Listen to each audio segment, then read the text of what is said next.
Hello and welcome to the Blogging Goth. I'm your host, Tim Sinister. Today I have the pleasure of catching up with English post-punk veterans and legends, the March Violets, who announced a reformation in October of 2022. They have big plans to play live and release this year, and they've gracefully agreed to chat with me about it. So without further ado, hello, the March Violets. How are you doing? Hey Tim, how you doing? Thanks for having us. Cheers. Hello, all the way from Winterville in Georgia. Yeah, Winterville in Georgia, yep.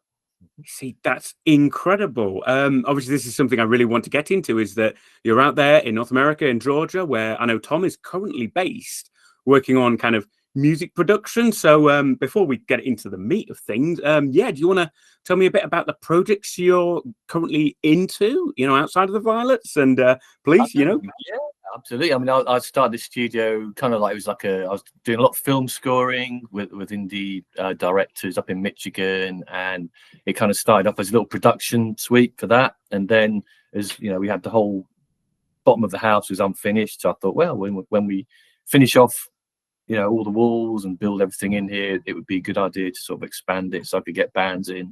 So I started doing that around 2018 with band. I think Tears for the Dying was a band that came in, really fantastic Atlanta-based band. I'm currently in the middle of mixing their 4th album with them. And another band who are very dear friends of mine that I also play live bass for, called Vision Video, who are from Athens as well.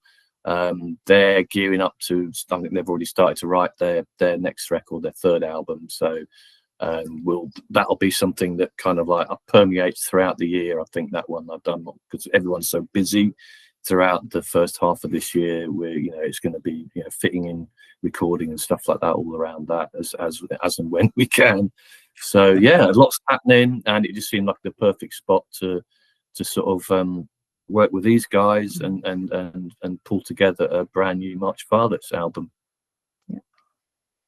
I will step in next. Yeah, it's all very exciting because I think that's one of the things that makes this group work. We're all really invested and interested in our own projects, in our own lives, and I think I don't just think, I know we bring that energy, that creative energy, into whatever we do, whatever collaboration we do. And that makes it really fabulous. What I'm doing solo at the moment is I'm editing my next novel, which I can finally reveal now. It's had to be a bit under wraps, but I have a new publisher, Quercus Books, who are part of Penguin Hachette, and I am writing retelling of the Greek myth of the Fates. And of course, it's bound to be kind of queer and kind of weird. So watch this space. It's going to be called The Fates, so it should be fairly easy to spot. And I'm going to be writing that under a pseudonym because it's a new direction for my writing. I'm going to be writing under the name Rose Blythe. And fun fact is that Blythe is my birth name. So I thought it fitted rather well. So that's kind of one of the things I'm doing at the moment. I'll keep it short and sweet and hand over to the marvelous William Faith. I'm going by Mark for the remainder. Mark Blaze, that's what we call him. Mark Blaze, yes. So yeah, I'm based in Chicago, and I have a recording studio there. I produce and record stuff for other bands. 13 Studio is the name. And then I'm also in another band, the Bellweather Syndicate, and we record and tour. We're actually going out with Clan of Zymox in March again, stateside, and there's a European thing in the offing for May, and more stuff to follow. So, so I mean, that's pretty much what I do when I'm not doing this. And the thing about the Violets that I think Rosie alluded to that I really think is right on point is that all of us do have other things going on, and this is not something we're doing because we have to. There's no, not that sort of, desperation about it or anything, or it's something that we choose to do, and we come together simply for the joy of it. Very much so. Yeah. And just enjoying each other's company and the chemistry and synergy between us, and that's, I think, what, speaking for myself, what drew me back in. Yeah. yeah, and that was the idea behind it all, was to kind of like, I think I've been saying in a few interviews that we've done over the last few weeks, months, whatever, that this album would be kind of like the album that we should have done kind of 82, 83. Wow. That's okay. So thank you very much. That's a great intro. And obviously you're all incredibly busy people, which does kind of make me then ask, how did this even come about? How did you kind of feel the sudden urge to pull this project back together? Because obviously I believe the last time you'd all been together performing Violets was about 2015 on the Mortality tour and the Mortality album. So what was the spark that reignited the March Violets? I think some of that goes back to 2015. Personally speaking, being in the studio and recording Mortality, the track Mortality, which is out now on the 5 CD, on the vinyl, and it's on the 5 CD set, isn't it? Mm-hmm. That was a plug, by the way. Jungle Records, thanks guys. And we were in the studio and we had a new song to write, and it was an absolute collaboration between William, Tom, myself and Cy Denby. And it was absolutely incredible just to feel the energy of 4 people genuinely coming together and creating something together. And we love that vibe so much that, there have been many things happening over the past few years. There has been a lockdown.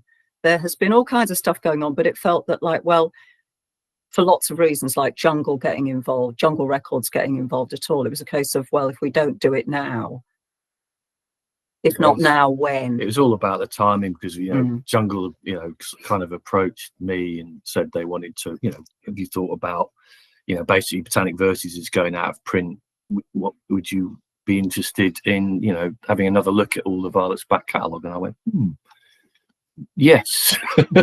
Basically. And so I spent a lot of time working with Alan at Jungle, remastering, compiling and figuring out what was going to go on. We went for the 5 CD box set. We sort of wanted to go and find all the the rarities and stuff that Rosie found, songs that we'd forgotten we'd ever written. Literally found like C90 music cassettes tucked down the back of a bookcase, and gave them to the wonderful Matt Thorpe in Manchester, who worked some magic on them, because you can imagine like tape cassettes from the 1980s. I was amazed, actually, they were in such good condition. And then Tom worked his magic, and there are tracks that Tom and I had forgotten we wrote them. Yeah, Virgin Sheep, that had kind of eluded my memory for a long time, but it's great, So that's actually, I guess we can talk about it. That track will be on the next Violets record, because it never got recorded at the time.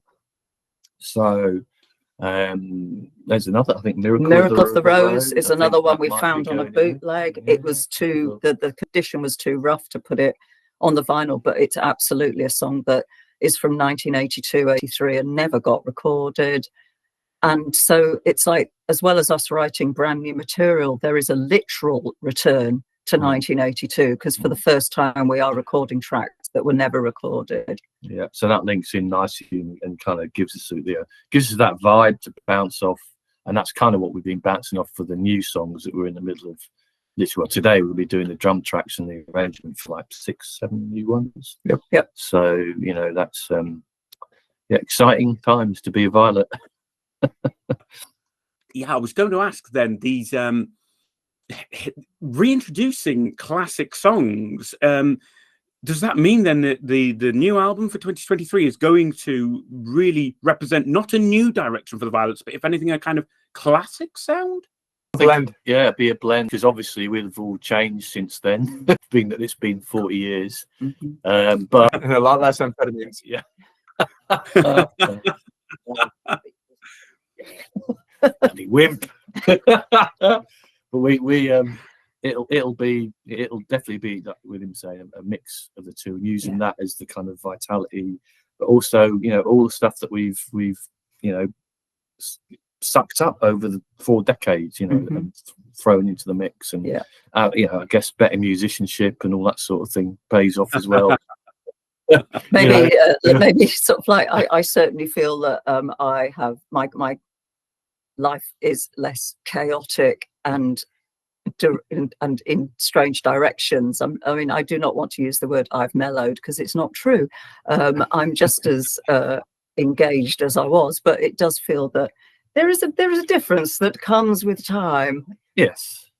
At the same time, I feel like, part of what I'm bringing to this is that I've been a Violets fan, since my teens. So coming into this, I know what I want to hear from the Violets. So that's always in the front of my mind, in everything that we're working on. So I'm still trying to hit that mark and make sure that that's there with what I'm bringing to it, and what we're working on. So that's great. It's a really, really good, what's the word I'm looking for? Synergy? Tricycle. Yes, we are working with a very good tricycle. I look forward to seeing that in the merch store. Yes, that's the new logo. Yes, the tricycle. One thing I do want to touch on, obviously, and we will get into this steadily but slowly. You are a new lineup, obviously. It's Tom, Rosie, and William. That's not obviously the classic Violet sound lineup. So what's that done to the sound? I mean, can I just ask, who's carrying the vocals now? Tom's singing everything. Rosie just stands in the front and mimes. Yeah, actually, Rosie's got the cowbell. I'm playing guitar. I'm at her today. Oh, okay. Yeah. I see. Plans have changed. Yeah. Well, Tom, in terms of new lineup, yes, it is a new lineup. And I think one of the interesting things to start up with is, didn't you count that there have been 14 different members? There's been 14 members of the March Violets over 4 years, of which Tom has been the only constant. That's the true. one. Yeah, only me. Tom is the uniting thread. Make of that what you will. Yeah. And so it's bound to have like classic Violets and through it, because it's got Tom. Yeah, this is a new lineup. These things are never easy. We've all been fans of classic bands that have gone through lineup changes, and it can be unpleasant. So I kind of want you to have this opportunity to clarify what's going on and kind of let me know how that went, really, in your own words. When Psy had his stroke and that happened, for all of us, that effectively was the end of the Violets as we saw it. At that point, we put it in a box and say, well, that was lovely, and that's I guess that's that. But then after a time, it was like, wait, but why should that be? And we were drawn to each other and what we did together, and it was clearly impractical for Psy to come out on the road. That just wasn't going to happen. And so, and with full respect to Psy, this is a new lineup of the Violets. Absolutely. It's not the previous We're one. not trying to. So it's something different, and that's the perspective that we're approaching it from. I think he said it beautifully. Yes. Yeah, that was just beautifully said, William. Thank you. Thank you all for that. I know it's a thorny issue. We're talking, a new live appearance. So let's talk about the tour in June in the UK. This is very exciting. The first time you've toured in many years. And I just wanted to find out, how it was to put that together. I mean, did you go out to promoters and say you were returning, or were they beating down your door the moment you kind of surfaced? Bit of that. There's a guy in South America who's been beating our door down. Yeah. It seems very. Never been, but I was working, playing already on tour with Vision Video, and I'd kind of put them, I'd given, spoken to our agent Rocky Road, and so they got in with them. They were, booking tours through them. So obviously it was obvious that the Rocky Road would take care of the Violets and had done in the past anyway. So that's kind of like the UK and Europe and North America all taken care of agency wise. So it was, it was just a case of continuing the conversation with them about, what we would like to do and where we would start it and all yada yada yada. And we thought it would be best to start in the UK. And so that tour, the eight shows in the UK currently. Then we had the Wave Gothic Treff and headline show get added just recently, about 3 weeks ago. So that's at the end of May. We're really looking forward to that. That's going to be for sure. Fab. Yeah. So that's a great way. So that will be our debut, show for the new lineup. Yeah, Violets haven't done Wave Gothic Treff in 9 years. So is it that? Yeah. 2014. 2014. No, it's 2015. Was it 2015. 2015. years, That's 8 years. many years. I stand corrected. Nearly a decade. Yeah, it's been a while. You see, that's interesting. I did want to ask, on this kind of this narrow scene of artists, alternative, goth, call it what you will, the festivals versus tours. I kind of wanted to get your take on that because, you've also are going to be appearing at Tomorrow's Ghost Festival, the most visible UK goth festival. And so they're going to bookend this tour. So kind of as musicians on tour, what's that like for playing a festival versus a tour? Festivals are in danger of supplanting live touring for a lot of bands. What's happening is that a lot of people are saving up to go to festivals and not going to shows as much because festivals are high ticket items. You get a concentrated burst of bands in one shot. And so there's travel involved and paying exorbitant amounts of money for simple things like drinks and necessities and whatnot, and on band merch on top of that. And it, overall, I get it. As a punter, it makes a lot of sense and it's fun. On the flip of it, you are generally seeing bands in the least ideal of circumstances. You're seeing them not their select atmosphere for 30 minutes, not using their sound man and blah, blah, blah. Things are usually very truncated and not as elaborate. So it's a bit of a mix there. You're never going to get the same experience as you will seeing a band doing a whole set on tour, where it's something that they prepared specifically for you, where they're able to deliver that. So it's a bit of a mixed bag, really. The festivals are great, and speaking for myself, I very much enjoy playing them. Yeah, it's great to see all your mates are there. All your other bands that you're friends with that you might only see once or twice a year. Like you're going to bump into them quite likely as well, and so it's a big social occasion and a celebration or whatever. It's 30 years of Treffen, isn't it? We're playing the 30th anniversary, which is really nice. So that would be pretty cool. But then, touring again, from my point of view, I just love the travel side of it. I mean, I've been doing a lot of. I mean, I think we counted over 85 shows last year with Vision around the US. So, and about 30,000 miles of driving or something crazy. I do want to ask more actually about bands like Vision Video because they're phenomenally popular and they have such an amazing online presence. So Tom, you've kind of got your foot in two worlds, and obviously you'll have them then as support on your UK tour. So I'm really kind of curious to kind of find out more about how you get on with this kind of fresh-faced, youthful outfit and this new wave of fans. I mean, you guys were there at the genesis of this alternative scene in the 80s, but now you're playing to, the kids of that generation who are terminally online.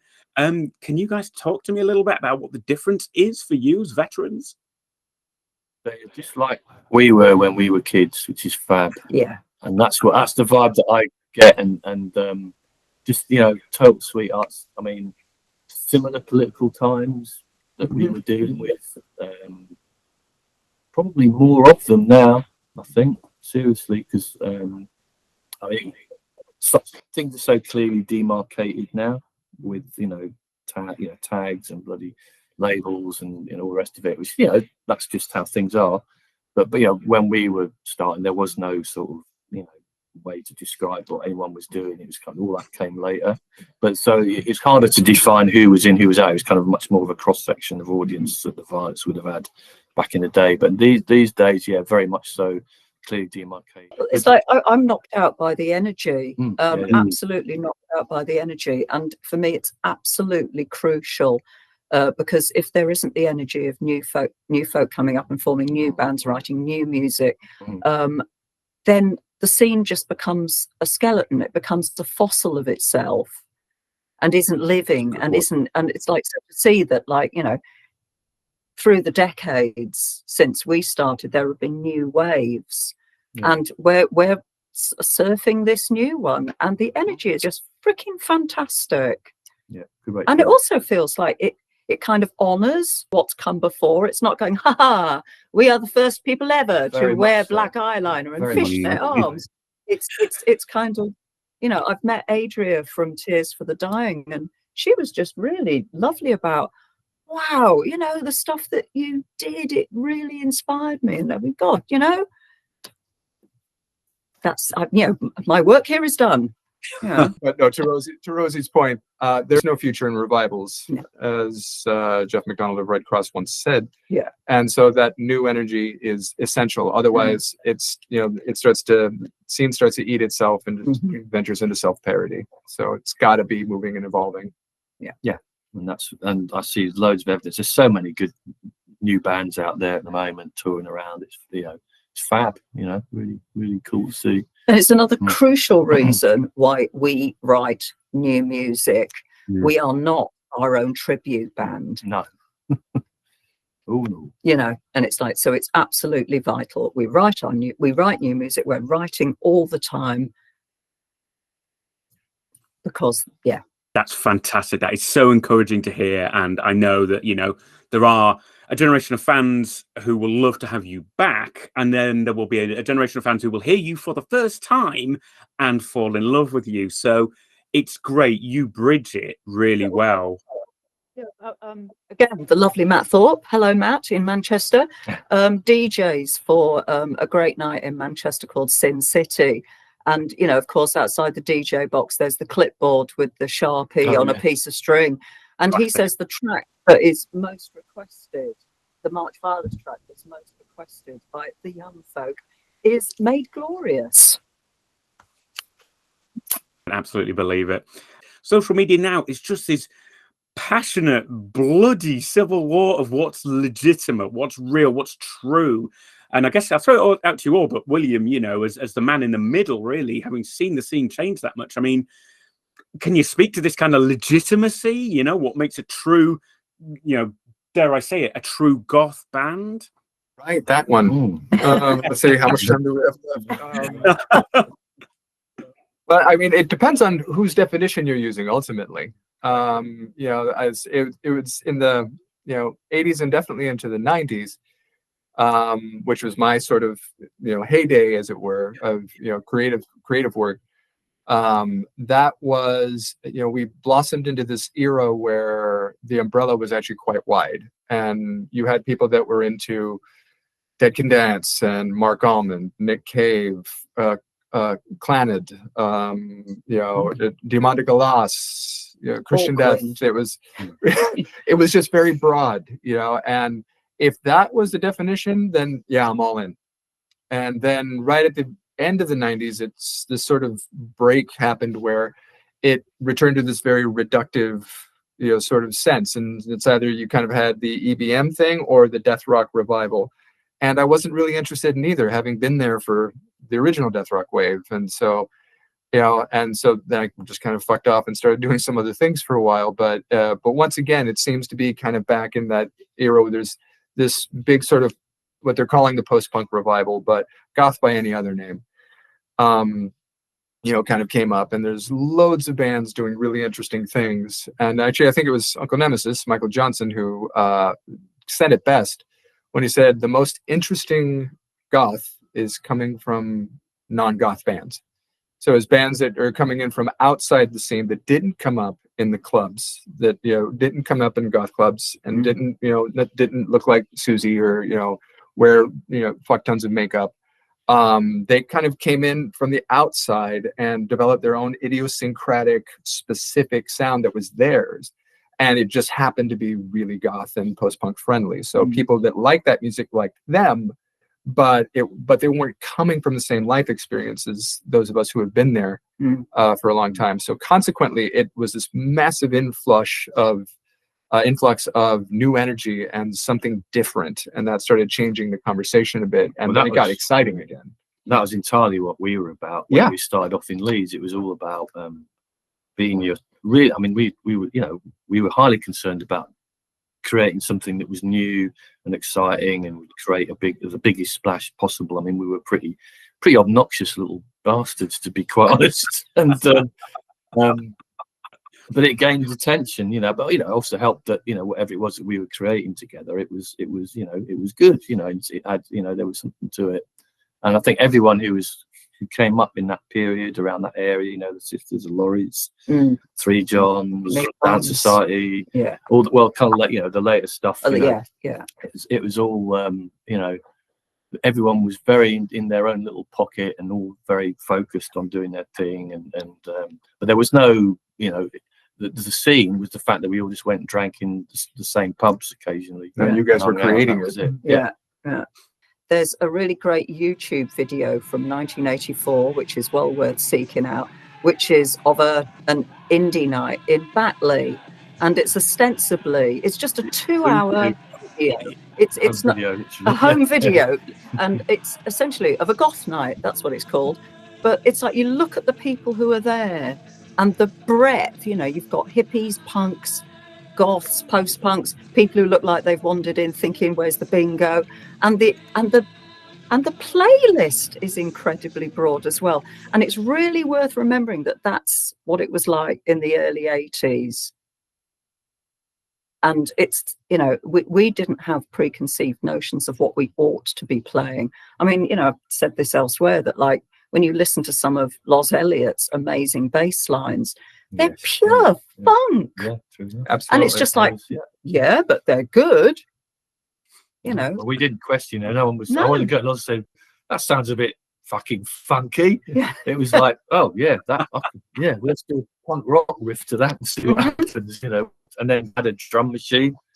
And that's the delineation, really, when you talk about what's goth, what's post-punk. Now, what they're calling post-punk now is really, like I said, goth by any other name. But the original post-punk sound, of which the Violets were certainly one of that, before the goth tag even existed, you know, it was that post-punk sound that you saw from bands like the pop group, from Pill, from, you know, the Violets, that had this funky bass undertone to them that is not present in these current bands that we're calling post-punk. You know, so it's completely different. And as I was saying, it was, you know, these guys were in the process of creating what would later come to be known, you know, as the goth template, and so many bands drew from that, a lot of it from Leeds, clearly.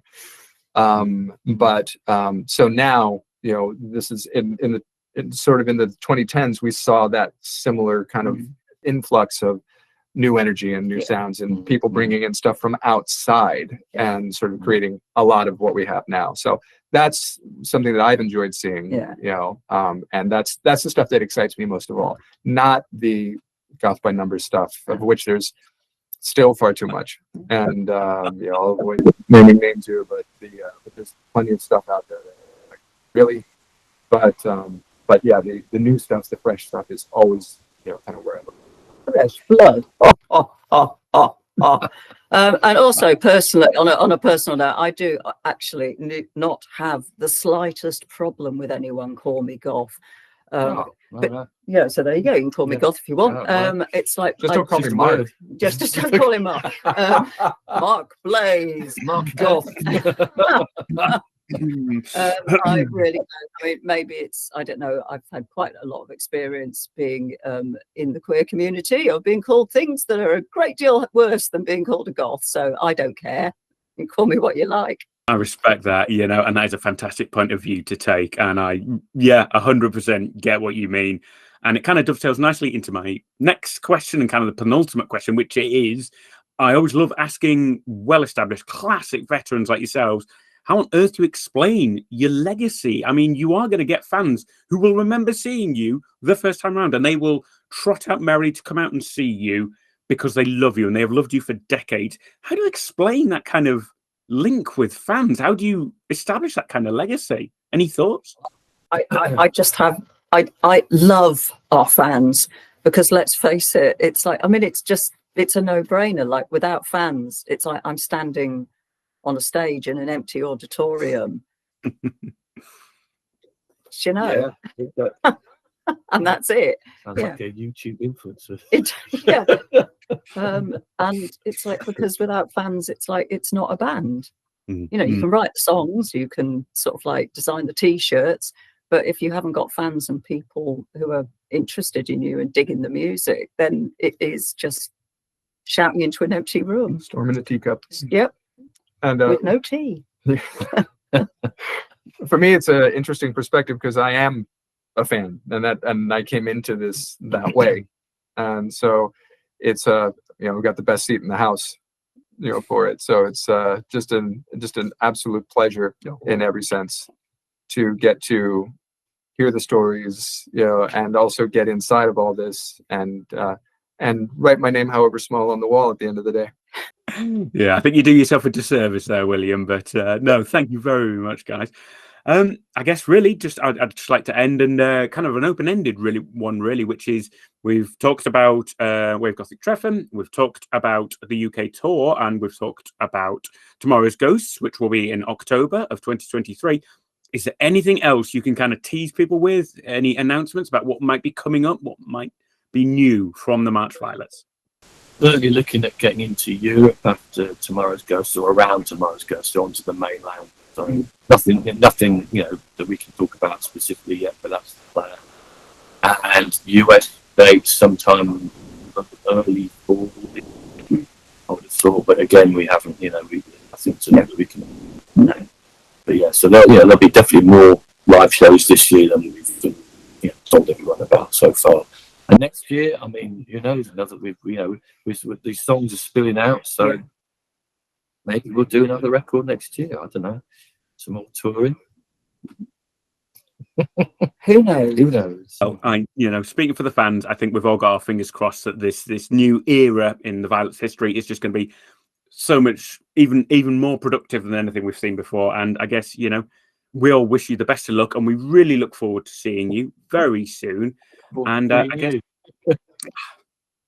I am really looking forward to it. And I just want to thank the March Violets, William Faith, Tom Ashton, and Rosie Garland for joining me online. Cheers, guys. Thanks, Cheers, Tim.